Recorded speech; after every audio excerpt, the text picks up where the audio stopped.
invitarle a don Ramón a que estuviera con nosotros para que ustedes conozcan un poco más de don Ramón de Luna, su trayectoria en la comunicación y cómo fueron sus inicios, don Ramón. Pero fíjate, ya son 73 años en estos menesteres.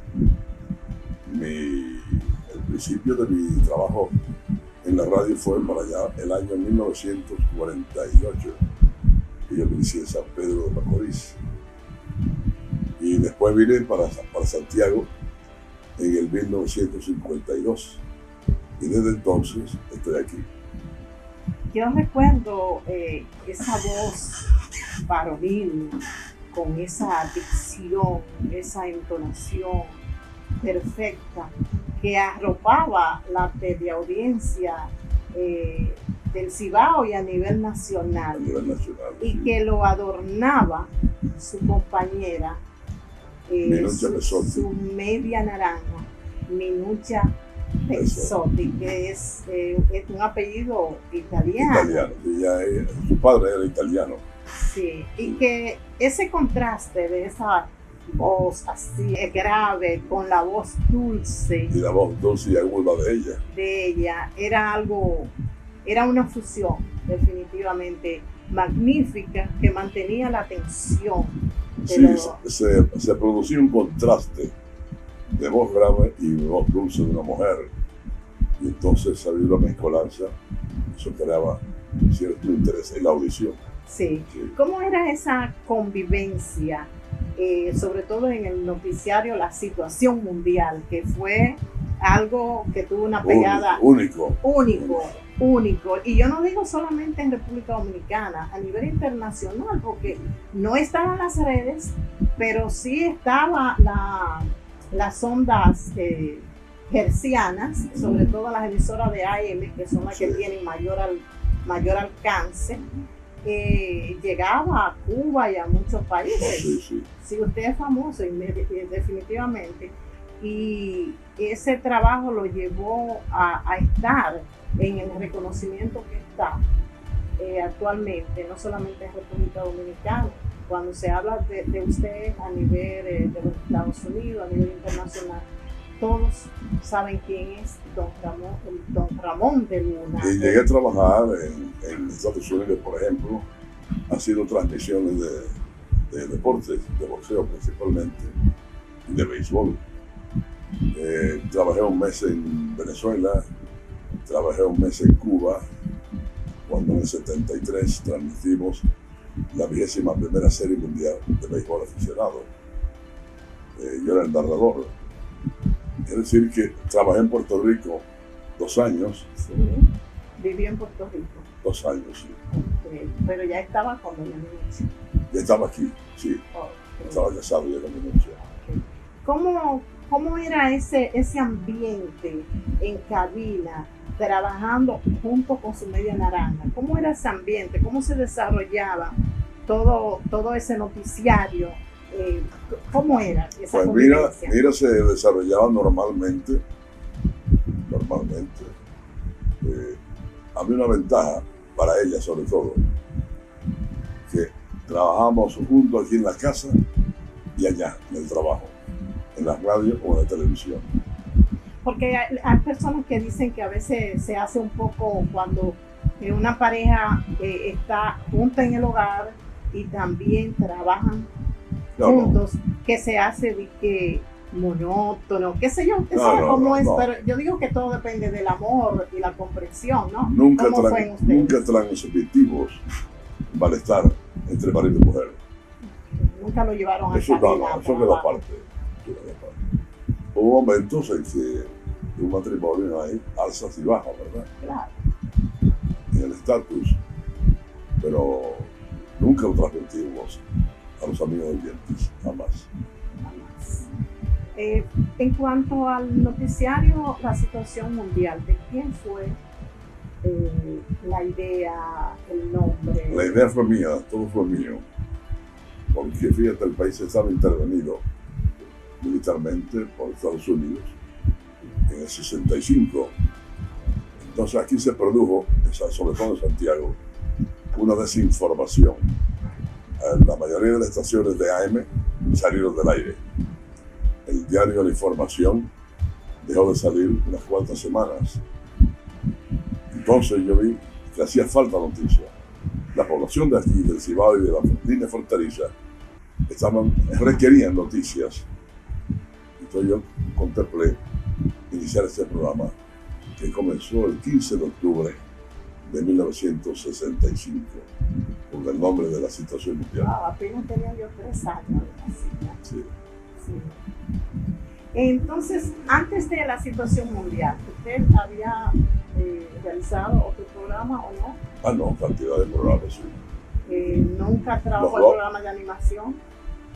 De música, musicalización. Fíjate, yo comencé poniendo música, igual que un locutor cualquiera desde el tiempo, y creando también programas de verso, programas que se usaban mucho en la poesía. Mucho, casi cada emisora tenía un programa de poesía, de versos. Y fíjate que no imperaba la televisión todavía, lo que imperaba era la radio. Eso es lo que estaba de moda, la radio. Cuando entró el tiempo de la televisión, ¿fue usted de los primeros en incursionar en la televisión aquí en República Dominicana? Bueno. Porque por su profesionalismo y su talento. Yo llegué a transmitir por La Voz Dominicana, béisbol. Y los domingos, casi siempre los domingos, iba yo con Papi Pimentel a la capital a hacer un programa previo a la transmisión del juego, previo en el estudio. Es decir, que eso comenzó por ahí, por el año 52. Prácticamente hacía uso, pero no, lo firme era la televisión, la radio. ¿Cómo fue ese desarrollo de su trabajo comunicacional en ese tiempo tan difícil en que estábamos en la época de la Trujillo, dictadura de Trujillo, donde había se podía decir, coartación a la libertad de expresión? Había una serie de limitaciones. Las limitaciones imperan en toda dictadura. Entonces, la radio se desarrollaba sin programas políticos contrarios al régimen, porque aquí había que pertenecer al partido del régimen, que era el Partido Dominicano, por obligatoriedad. Ese era el de la Palmita, ¿no? El de la Palmita, sí. Y solamente programas políticos salían en la emisora estatal, que era del hermano de Trujillo. Y ahí es que había noticieros, y si hablaba de política, pero a favor del régimen, claro. Ahí nadie en otra emisora de radio podía hablar de política. Es más, con la familia uno hablaba con familiares de política. Había un temor, hasta entre la familia. La dictadura era una cosa horrible. ¿Cómo ve usted ese tiempo transcurrido desde ese tiempo de dictadura que vivimos en cuanto a lo que se trata a la comunicación, a ese recorrido, al cambio a lo que estamos viviendo actualmente, en cuanto a la libertad, en cuanto... Se produjo un cambio de 180 grados. Se varió totalmente. De ahí en adelante fue que subieron tantas emisoras de radio, tantos programas de radio, que algunos perduran todavía hoy en día. Y imagínate tú que aquellos que podían conseguir en ese tiempo de la dictadura un pasaporte para viajar, lo daba el servicio de inteligencia militar. Y cuando tú venías, tenías que entregar el pasaporte. Oh Dios, yo le doy gracias. Aquí había sitios que para viajar de Santiago a la capital, en la cumbre, por ejemplo, tenía que detenerse el vehículo, enseñar la cédula, a qué iba uno a la capital. La palmita, el librito de la palmita del partido, y si era hombre, el servicio militar obligatorio. Wow. Todo eso había que presentarlo. Una dictadura horrible. Tenemos que valorar definitivamente lo que por eso tenemos. yo odio a esas personas a veces que yo dije, así que hace falta un Trujillo. O sea, lo que significa que ha habido un cambio trascendental en cuanto a la libertad de expresión de parte de las autoridades que nos gobiernan. Trascendental. Ahora bien, en cuanto a la información, a la forma que debe llegar las informaciones a los escuchas, tanto radiales como televisivos, lo que se debe exhibir, no sé si sé la palabra, usted me va a corregir, en los medios. Por ejemplo, se criticaba mucho a doña Zaida Ginebra Viuda Lobatón, ¿te recuerda? Sí. Es su trabajo. Pero ella impuso y creó normas que debían existir para que hubiese una comunicación diáfana, libre. Y educativa. Educativa, claro que sí. Que dejara algo en la sociedad. Esa sí hace falta aquí. Exacto. Entonces yo, al igual que muchas personas que vivieron ese tiempo, digo a veces, hace falta una doña Zaida Ginebra Viuda Lobatón. Yo quiero que usted me dé su opinión sobre muchos temas musicales que en vez de hacerle bien a la nueva generación, porque ya nosotros estamos formados, a nosotros nadie nos va a dañar, ni a usted ni a mí. Claro. Y además venimos formados de una sociedad que en ese momento tenía sus valores fundamentados no tanto en lo material ni nada de eso. Lo espiritual, la educación hogareña, que hace mucha falta en este país. Hace mucha falta. Hoy en día no hay educación hogareña prácticamente. Por eso vemos una parte de la juventud totalmente dislocada, dedicada a las drogas, dedicada a un llamado perreo, a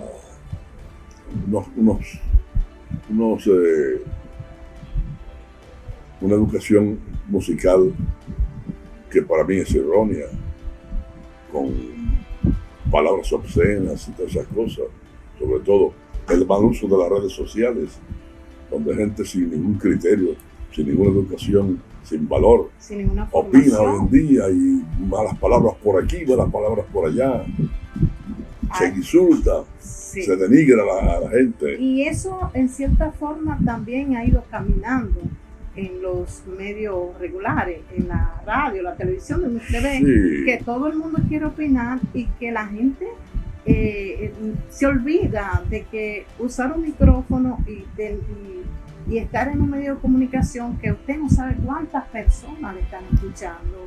El uso de estos medios es un privilegio para quien lo usa, porque tiene en sus manos un arma para hacer el bien y para hacer el mal. Muy pocas personas que están hoy en día, esos que se han improvisado, tienen la noción, tienen el criterio de que deben permanecer usando un lenguaje que no sea soez, un lenguaje que sea pragmático, directo, sin malas palabras, y que sea su tarea de enseñar, porque el periodista, el comunicador, es un maestro, debe enseñar a estas generaciones que van surgiendo. Y dar ejemplo también con su comportamiento. Claro que sí, claro que sí. Un comunicador es como un profesor, entiendo yo, que debe dar, que porque la sociedad lo sigue. Claro lo ve como un símbolo, entonces claro representa una influencia para la sociedad. Parece que mi trabajo largo, ya son 73 años en esto, radio y televisión, parece que yo he dado algún ejemplo que ha sido aquilatado por parte de la sociedad dominicana que nos conoce. Claro que sí. Por eso los múltiples reconocimientos, las muchas entrevistas como esta. No, yo estaba rezando. Usted sabe que yo estoy desde el año pasado detrás de usted. Sí, sí. Porque, ¿qué le digo? Me interesa en mi programa llevar personas destacadas que hayan sido ejemplos para la sociedad, que tengan algo que aportar a la sociedad, a esa nueva generación, que les sirvan de ejemplo. Y a mí me gustaría, don Ramón, usted dirá, bueno, pero ella se ha salido de lo que tiene que ver con mi trayectoria en la comunicación, pero creo que estos temas son importantes tratarlos con personas como usted, que tienen la capacidad y que además han dado ejemplo, porque ahora las nuevas generaciones de comunicadores nos ven como personas obsoletas, en el sentido de que hay que cambiar porque estamos en nuevos tiempos, hay que darle al público lo que quiere. Entonces yo pienso que no es así. Yo sí, siempre he sido contrario a utilizar muchas veces el lenguaje campechano, sobre todo del campesino dominicano, sobre todo en anuncios, en frases que se popularizan en la radio y en la televisión. Yo creo que debemos enseñar a hablar bien en nuestro idioma. Nos toca esa responsabilidad. Claro que sí, es obligatorio hacerlo nosotros. ¿Qué piensa usted que deberían hacer las autoridades para mejorar lo que se está difundiendo en los se está medios? Se está preparando una plataforma que va a sustituir esto del reglamento de espectáculos públicos y radiofonía, pero siempre pensando, y los que siempre hemos velado por las libertades públicas, pensando en que no se vaya a transgredir, que no se vaya a marchitar estas libertades de informar y de pensar del pueblo, sin llegar al libertinaje. Exacto. Eso es muy importante, sin llegar al libertinaje. Porque ahí es que ha estado el problema. Pero tiene que haber ciertas cosas.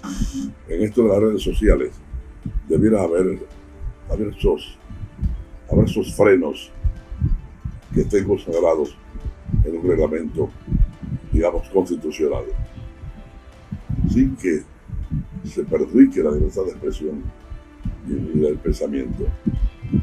Para mí ha sido el honor haberle tenido en nuestro programa, y yo sé que los amigos televidentes en estos momentos están muy complacidos y orgullosos además, porque como decano de la comunicación, un comunicador con una trayectoria intachable, que en todos estos años, como usted bien lo venía repitiendo, 73 años ejerciendo la comunicación de una manera altruista, loable y sobre todo dando ese ejemplo a la sociedad y tratando de contribuir a lo positivo. Pues gracias por entrevistarme. Gracias a usted. Para mí ha sido un gran privilegio. Señores, hemos tenido con nosotros a don Ramón de Luna, decano de la comunicación de la República Dominicana y más allá también a nivel internacional, porque ha venido en toda su trayectoria de 73 años ejerciendo la comunicación, trabajando no solamente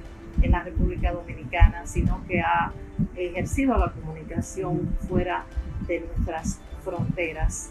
Así que yo espero que le haya resultado de interés, y yo sé que sí, este conversatorio con don Ramón de Luna, orgullo dominicano, decano de la comunicación. Seguimos con De Todo y Algo Más.